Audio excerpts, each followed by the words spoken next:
আয়াত ৬২। وترى كثير منهم يسارعون في الإثم والعدوان وأكلهم السحت لبئس ما كانوا يعملون। অনুবাদ, আর তাদের অনেককেই আপনি দেখবেন পাপে, সীমালঙ্ঘনে ও অবৈধ খাওয়াতে তৎপর। তারা যা করে তা কতই না নিকৃষ্ট। তাফসীর। ১ নম্বর ফুটনোটের বিবরণ।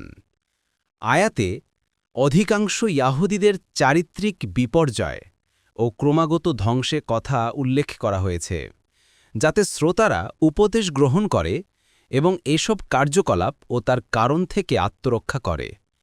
কোনো মুফাসসির বলেন, তাদের সম্পর্কে দৌড়ে দৌড়ে পাপে পতিত হওয়া শিরোনামে কুরআনুল কারীম ইঙ্গিত করেছেন যে তারা এসব অভ্যাসে অভ্যস্ত অপরাধী এবং এসব কুকর্ম মজ্জাগত হয়ে তাদের শিরা উপশিরায় জড়িত হয়ে গিয়েছে।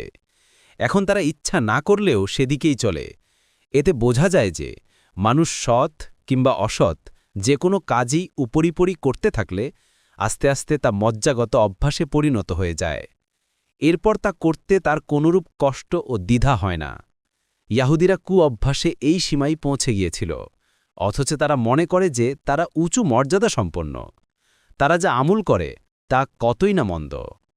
এই বিষয়টি প্রকাশ করার জন্য বলা হয়েছে ইউসারিউনা ফিল ইসমি, অর্থাৎ তারা দৌড়ে দৌড়ে গিয়ে পাপে পতিত হয়। সৎকর্মে নবী এবং ওয়ালিদের অবস্থাও তদ্রূপ। তাদের সম্পর্কে কুরআনে এসেছে ইউসারিউনা ফিল খায়রাতি, অর্থাৎ তারা দৌড়ে দৌড়ে পুণ্য কাজে আত্মনিয়োগ করে। সূরা আল আম্বিয়া আয়াত ৯০।